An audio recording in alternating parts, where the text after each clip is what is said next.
Assalamualaikum warahmatullahi wabarakatuh. Seorang wanita biasa tiba-tiba dinikahi turis Afrika kaya raya saat liburan di Bali. Semua tampak indah. Tapi siapa sangka, di malam pertamanya, ia justru pingsan setelah melihat sesuatu yang tak pernah ia bayangkan. Sebelum kisah ini dimulai, saya mohon keikhlasan teman-teman untuk subscribe dan like. Saya doakan Anda semua sehat, panjang umur, dan dilancarkan rezekinya. Amin. Mari kita mulai kisahnya. Siang itu, udara Bali terasa hangat. Angin laut membawa aroma asin yang khas, berhembus lembut hingga terasa di sebuah kafe kecil yang menghadap langsung ke pantai Seminyak. Di sudut kafe itu, Ayu duduk sendirian, menikmati segelas es kopi.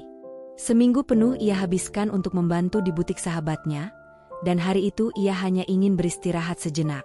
Suara langkah berat bercampur tawa rendah tiba-tiba terdengar mendekat. Seorang pria berpostur tinggi besar masuk. Kulitnya legam berkilau diterpa cahaya matahari sore. Ia berpakaian santai namun tetap rapi, kemeja putih tipis, celana linen krem, kacamata hitam. Kehadirannya seketika menyita perhatian. Hampir semua pengunjung kafe menoleh padanya. Ada aura percaya diri yang terpancar jelas darinya. Ayu menunduk, berusaha menghindar agar tak menarik perhatian. Namun harapannya sirna saat pelayan justru menuntun pria itu duduk tepat di depannya. "Selamat siang, boleh saya duduk di sini?" Kafe ini penuh. Suaranya berat, beraksen khas Afrika, namun cukup jelas didengar. "Iya, silakan," jawab Ayu gugup. Percakapan pun mengalir perlahan. Namanya Sadam, turis dari Afrika yang sedang berlibur di Bali. Ia bercerita tentang negaranya, juga tentang kesukaannya pada pantai dan kopi Indonesia. Namun yang membuat Ayu tak bisa berhenti memperhatikan bukan hanya tutur katanya, melainkan jam tangan mewah bertatahkan batu mulia yang melingkar di pergelangan tangannya. Sesekali, Sadam menatap Ayu dengan tatapan penuh rasa ingin tahu. "Kamu cantik sekali, mata kamu seperti bintang di malam hari," ucapnya tiba-tiba. Pipi Ayu memanas, ia tersenyum kikuk dan buru-buru mengalihkan pandangan. Tak lama, Sadam mengangkat ponsel mahalnya, lalu memanggil pelayan. "Saya ingin memesan menu terbaik di sini. Dan buatkan juga untuk gadis ini," katanya sambil melirik Ayu. Gadis itu terkejut. Ia tak terbiasa mendapat perlakuan semewah itu, apalagi dari orang asing. Namun kejutan sesungguhnya datang ketika Sadam menjatuhkan dompet kulit tebal ke atas meja. Saat Ayu tak sengaja melirik, matanya membelalak. Di dalamnya, tampak kilauan emas, berlian, dan lembaran uang dolar yang tersusun rapi. Pantulan cahaya emas mengenai wajahnya, membuat jantungnya berdegup kencang. Siapa sebenarnya pria ini? Mengapa ia membawa begitu banyak harta? Dan kenapa memilih duduk tepat di depannya? Sejak pertemuan di kafe itu, bayangan Sadam terus menghantui pikirannya. Malam harinya, Ayu masih teringat kilauan emas di dompet kulit pria asing itu, pemandangan yang tidak pernah ia lihat sebelumnya, apalagi dibawa begitu santai oleh turis yang baru dikenalnya. Keesokan paginya, Ayu kembali sibuk menata etalase butik tempatnya bekerja. Tiba-tiba, sebuah mobil hitam mewah berhenti di depan. Dari dalamnya keluar sosok yang membuat jantungnya serasa berhenti. "Ayu," panggil Sadam sambil tersenyum lebar. Gadis itu terpaku. Bagaimana mungkin ia tahu tempatnya bekerja? "Aku mencarimu," kata Sadam sambil tertawa kecil. "Aku ingin mengajakmu makan malam. Ada restoran yang ingin kukenalkan. Makanannya luar biasa. Aku yakin kamu akan menyukainya." Ayu menatapnya ragu. Ia jarang sekali pergi bersama pria, apalagi orang asing. Namun tatapan Sadam penuh keyakinan, seolah tahu ia akan mengiyakan. "Kalau kamu khawatir soal biaya, tenang saja. Aku yang traktir," ucapnya santai, sembari melirik jam tangannya yang berkilau. "Baiklah," jawab Ayu tanpa sadar, terkejut oleh kata-katanya sendiri. Malam itu, Sadam menjemput dengan mobil mewah. Ia tampil rapi dalam balutan jas biru gelap.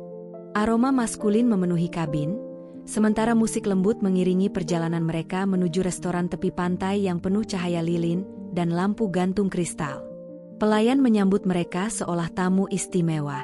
Sepanjang makan malam, Saddam bercerita tentang keluarganya di Afrika, bisnis yang ia jalani, serta tempat-tempat indah yang sudah ia kunjungi. Namun setiap kali Ayu mencoba menggali lebih dalam, ia hanya tersenyum dan mengalihkan pembicaraan. Hingga tiba-tiba, di tengah hidangan penutup, ia mengeluarkan kotak kecil dari saku jas. Ayu mengira isinya cincin. Namun saat dibuka, ternyata sebatang emas murni berkilau di dalamnya. "Aku ingin kamu tahu, aku selalu serius dengan orang yang kupilih," ucap Saddam, menatapnya dalam-dalam. Ayu terdiam. Jantungnya kembali berdegup kencang. Ada sesuatu yang misterius sekaligus menakutkan, namun juga memikat dari pria itu. Malam itu ia pulang dengan kepala penuh pertanyaan. Siapa sebenarnya Saddam? Mengapa ia selalu muncul tiba-tiba, selalu membawa kemewahan seolah harta bukan apa-apa? Keesokan harinya, Ayu berusaha menepis semua bayangan itu. Ia kembali sibuk melayani pelanggan di butik. Namun menjelang sore, mobil hitam yang sama kembali terparkir di depan. Hatinya langsung berdebar. Saat pintu terbuka, Saddam keluar dengan kemeja hitam elegan dan senyum memikat. "Ikut aku," katanya singkat. Tanpa sempat menolak, Ayu sudah dibawa masuk ke mobil, terbawa lagi ke dunia misterius yang perlahan-lahan mengikatnya. Perjalanan itu berlangsung dalam diam. Hanya suara mesin mobil yang bergema, berpadu dengan detak jantung Ayu yang terdengar nyaring di telinganya sendiri. Mobil hitam itu akhirnya berhenti di depan sebuah villa megah di tepi pantai Jimbaran. Begitu melangkah masuk, Ayu terperangah. Ruangan yang luas, dinding-dindingnya dipenuhi lukisan eksotis, rak berisi patung emas, dan udara yang wangi oleh campuran melati serta kayu cendana.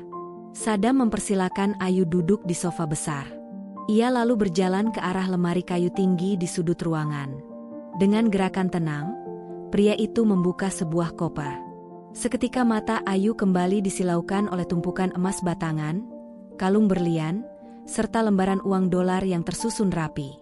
"Semua ini bisa menjadi milikmu," ucap Saddam serius, menatap tajam.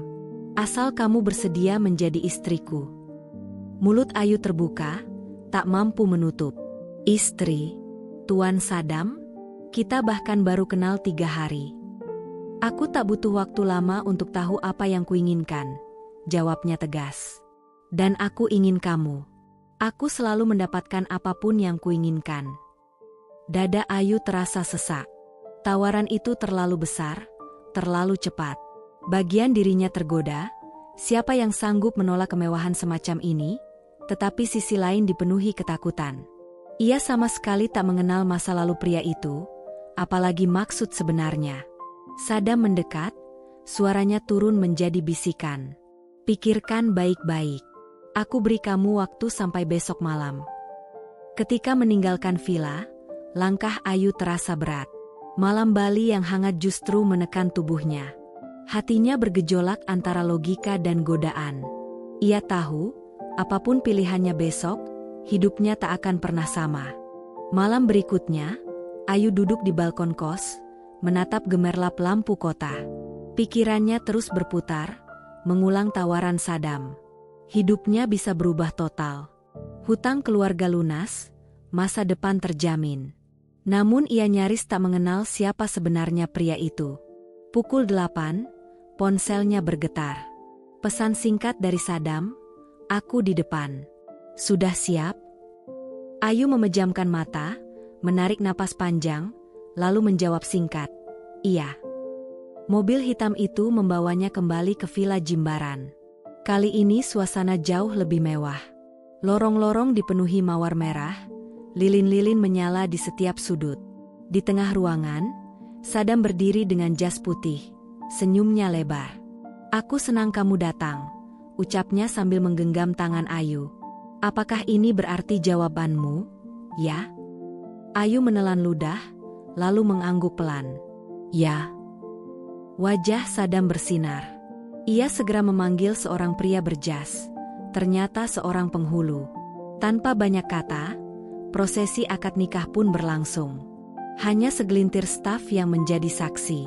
Kata-kata ijab kabul mengalir lantang dari bibir Sadam, dan dalam hitungan menit, status Ayu berubah. Ia kini istri seorang pria kaya raya yang baru dikenalnya 4 hari lalu.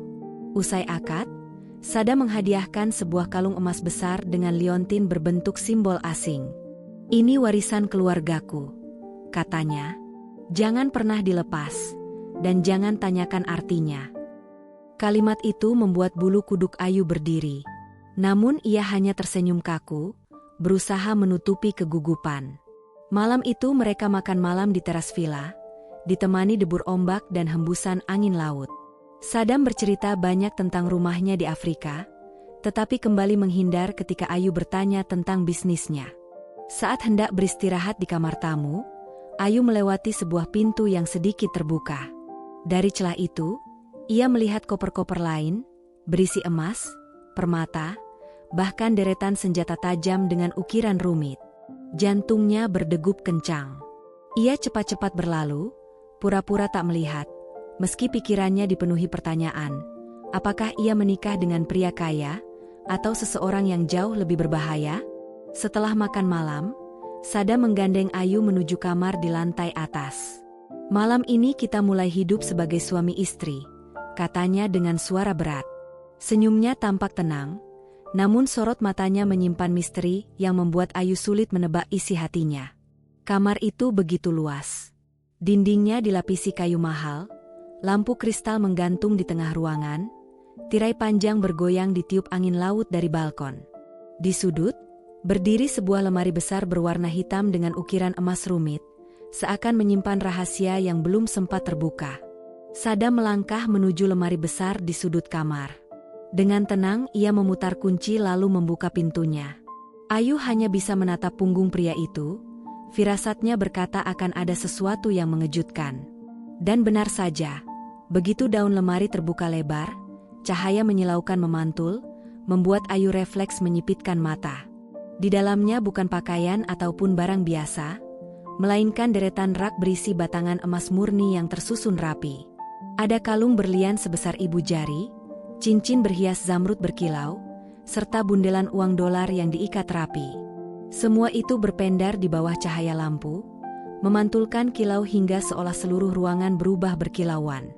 Sadam menoleh, tersenyum tenang. "Mulai sekarang, semua ini milikmu. Menikah denganku berarti hidupmu akan penuh dengan kemewahan.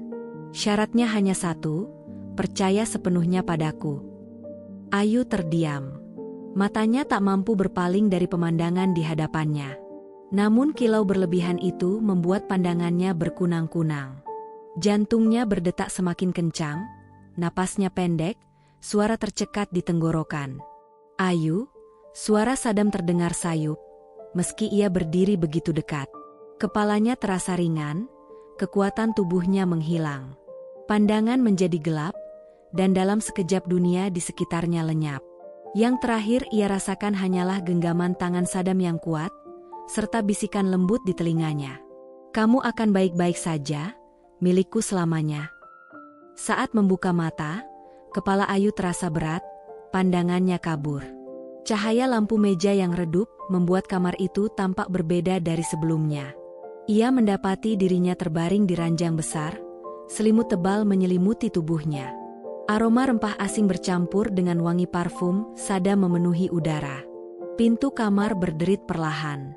Sosok pria tinggi itu masuk, membawa nampan berisi segelas air dan semangkuk sup hangat. "Kamu tadi sempat pingsan," ucapnya tenang, seolah hal itu bukan masalah besar. "Aku rasa kamu belum terbiasa dengan kemewahan yang kumiliki." Ayu mencoba bangun, namun Sadam segera membantunya duduk. "Minum dulu," katanya sambil menyodorkan gelas. Dengan tangan gemetar, Ayu meneguk air itu perlahan, matanya tak lepas dari wajah pria di hadapannya. Ada sesuatu dalam sorot matanya, bukan sekadar perhatian, melainkan kepemilikan yang begitu kuat. "Kenapa kamu punya begitu banyak emas dan uang?" akhirnya Ayu bertanya, suaranya lemah namun penuh rasa ingin tahu. Sadam hanya tersenyum tipis. "Aku seorang pengusaha. Tapi bisnisku bukan sesuatu yang mudah dipahami semua orang. Lebih baik kamu tidak tahu terlalu banyak, demi keselamatanmu." Kata keselamatan itu membuat bulu kuduk Ayu meremang. Sadam meletakkan sup di meja kecil, lalu duduk di tepi ranjang. Kamu sekarang istriku, Ayu. Itu berarti kamu adalah bagian dari hidupku, termasuk semua rahasiaku. Mulai malam ini, kamu tidak akan kekurangan apapun. Tapi ada satu hal, kamu tidak bisa meninggalkanku. Pernah. Ucapan itu terdengar seperti belenggu tak kasat mata. Ayu ingin percaya bahwa kata-kata Sadam lahir dari rasa cinta. Namun hatinya berbisik ada sisi lain yang lebih gelap di baliknya. Sadam lalu mengambil liontin emas berbentuk simbol asing, hadiah yang diberikannya saat akad nikah. Ia mengangkatnya pelan, menatap Ayu. Simbol ini adalah tanda bahwa kamu milikku. Di negeriku, ini jauh lebih sakral daripada cincin pernikahan. Ayu menatap liontin itu dengan mata lebar. Jantungnya berdebar kencang, bukan lagi karena terpukau oleh kemewahan, melainkan karena kesadaran yang mulai merasuk. Hidupnya kini terikat pada seorang pria misterius, dengan kekayaan yang bersumber dari dunia berbahaya yang tak sepenuhnya ia pahami. Dan jauh di lubuk hatinya, ia tahu malam itu hanyalah awal dari perjalanan yang lebih gelap dan penuh risiko. Terima kasih telah menyimak cerita ini. Jangan lupa untuk like video ini, subscribe channel kami, agar tidak ketinggalan cerita menarik lainnya. Sampai jumpa di cerita berikutnya. Wassalamualaikum warahmatullahi wabarakatuh.